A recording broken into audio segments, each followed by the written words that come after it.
Setelah Bani Ibrani meninggalkan Mesir, tanah perbudakan, mereka tinggal di negeri yang telah Allah janjikan bagi mereka.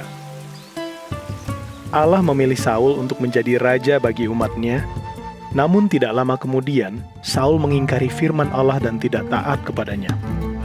Inilah sebabnya, mengapa Allah memutuskan untuk menyingkirkannya dan memberikan kekuasaan kepada orang lain, yaitu seseorang yang hatinya tulus dan ikhlas untuk mengikutinya.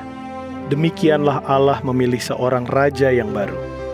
Ia mengutus Nabi Samuel kepada seorang laki-laki bernama Isai yang memiliki 8 orang anak. Allah berkata kepada Samuel, "Ketika engkau tiba di sana, aku akan menunjukkan kepadamu anak mana yang aku pilih untuk menjadi raja."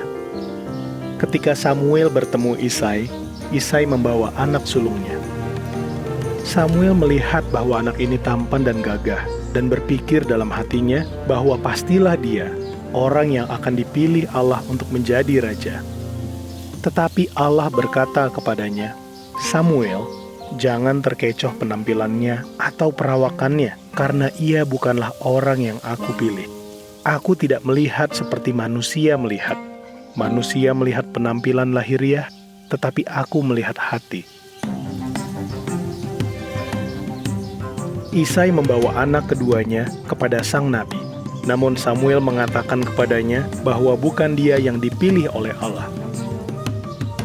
Demikianlah seterusnya hingga anak Isai yang ketujuh. Akhirnya, Samuel bertanya kepada Isai, "Inikah semua anakmu? Masih adakah yang lain?"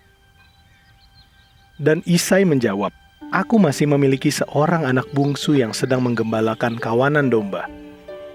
Sang nabi berkata, "Suruhlah seseorang untuk menjemputnya, karena aku tidak akan makan hingga ia tiba di sini." Ketika Daud yang wajahnya kemerah-merahan, tampan, dan matanya berbinar-binar datang, Allah berkata kepada Samuel, "Bangkitlah dan lantiklah dia dengan minyak sebagai tanda bahwa dialah yang aku pilih sebagai raja bagi umatku." Samuel melakukan persis seperti yang Allah perintahkan kepadanya. Sejak saat itu, Daud dipenuhi dengan ruh Allah dan kuasa Allah.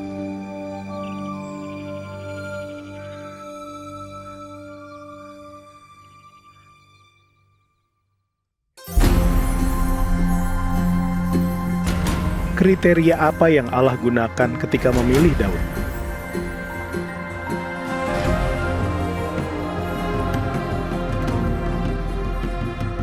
Apa perbedaan antara penilaian Allah dan penilaian manusia terhadap seseorang?